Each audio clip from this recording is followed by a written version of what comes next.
America কেন ইসরায়েলের জন্য এতটা করে কখনো ভেবে দেখেছেন?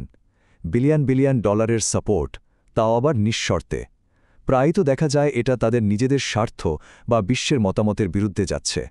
তো চলুন আজ এই ব্যাপারটার গভীরে যাই, কারণ এর উত্তরটা কিন্তু শুধু রাজনীতি বা লবিংয়ের মধ্যে আটকে নেই। মূল প্রশ্নটাই হল কেন?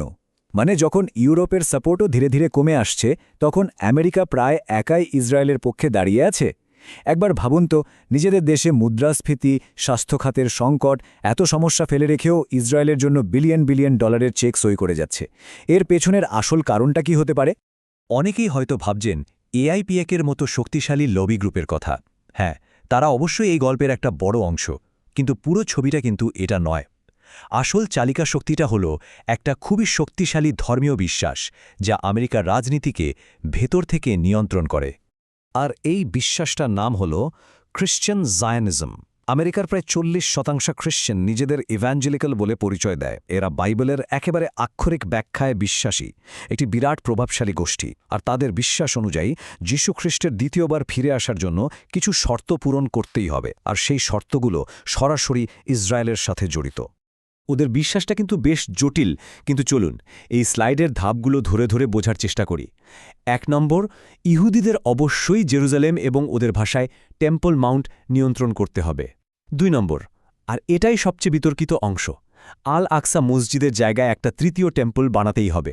আর এই সব কিছু যখন ঘটবে, তখন আসবে 3 নম্বর ধাপ, যেটাকে ওরা বলে র্যাপচার, মানে যিশু ফিরে আসবেন, একটা মহাযুদ্ধ হবে, আর যারা সত্যিকারের বিশ্বাসী তারা স্বর্গে চলে যাবে। সোজা কথায় ওরা আসলে একটা পরিকল্পিত কেয়ামত বা অ্যাপোক্যালিপস তৈরি করতে চাইছে।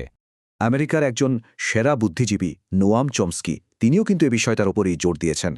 তার মতে এই সংঘাতের মূলে ভূ রাজনীতির থেকেও বড় ভূমিকা রাখছে ধর্ম।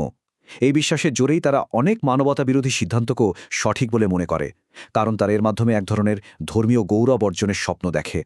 এই স্লাইডটা একটা দারুণ জিনিস দেখাচ্ছে।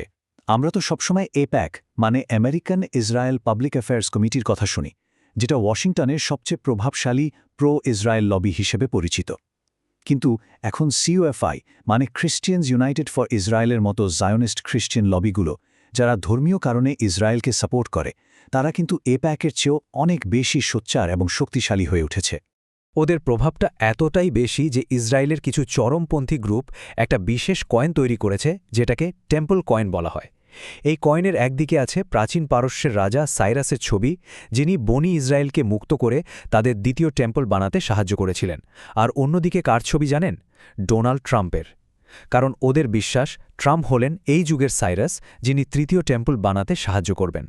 ট্রাম্পকে ঘিরে এই যে ধর্মীয় ভবিষ্যৎবাণীর বিশ্বাস, মানে এই ঐশ্বরিক অনুগ্রহ আর শাস্তির চক্র, এটা কিন্তু নতুন কিছু নয়।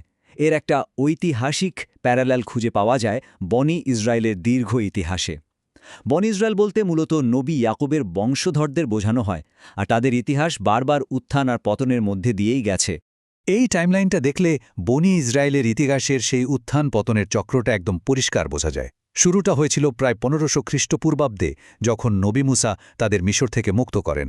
এরপর 1000 খ্রিস্টপূর্বাব্দে আসে রাজা দাউদ ও সুলাইমানের অধীনে তাদের স্বর্ণযুগ। কিন্তু 586 খ্রিস্টপূর্বাব্দে ব্যাবিলনীয়দের হাতে প্রথম টেম্পলটা ধ্বংস হয়ে যায়, আর এটাই ছিল তাদের প্রথম বড় পতন।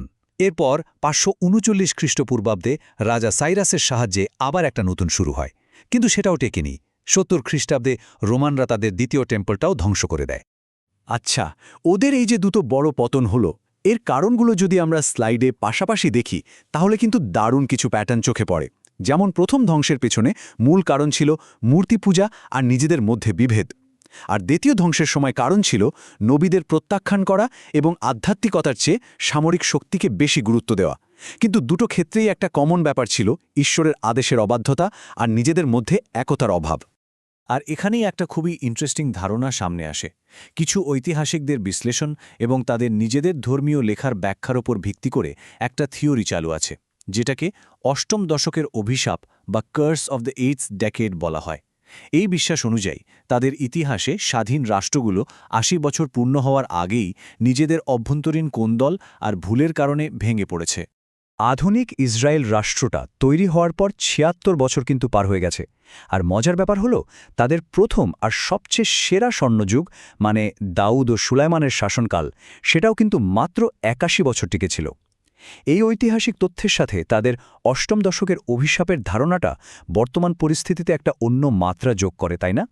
দেখুন, এই পুরো ঐতিহাসিক প্রেক্ষাপটটা আসলে সবার জন্যই একটা আয়নার মতো কাজ করতে পারে, বিশেষ করে সেই সব জাতির জন্য যারা একই ধরনের ঐতিহাসিক চ্যালেঞ্জের মুখোমুখি হয়।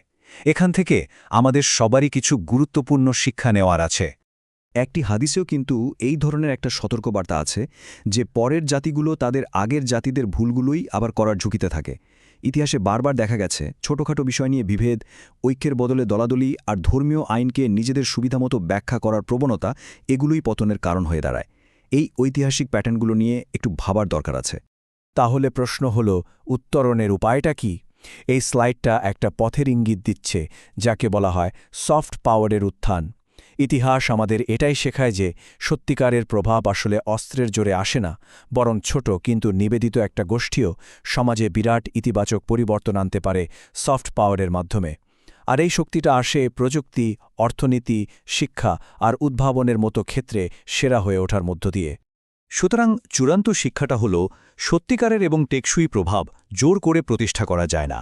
এটা অর্জন করতে হয় জ্ঞান, অবদান আর শ্রেষ্ঠত্বের মাধ্যমে।